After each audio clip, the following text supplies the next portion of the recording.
Kain na din dun yung mga kambing natin. Ayan, no? Update natin yung mga gulay natin.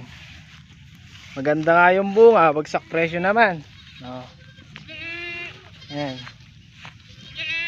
Kaya ang gagawin natin, yung isang balag natin ng sitaw, sisirain na natin para tamnan na lang ng mais kasi malulugi na tayo masyadong bagsak presyo yung gulay natin.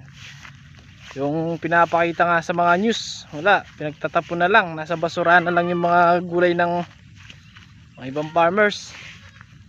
Kasi kung pipitasin mo pa to, tapos kukuha ka ng pipitas mo, wala, lugi ka pa din kasi magbabayad ka lang ng ano, tapos magbabayad ka pa dun sa bagsakan ng mga gulay. Kaya gagawin natin yan, yung isa sisirain na natin.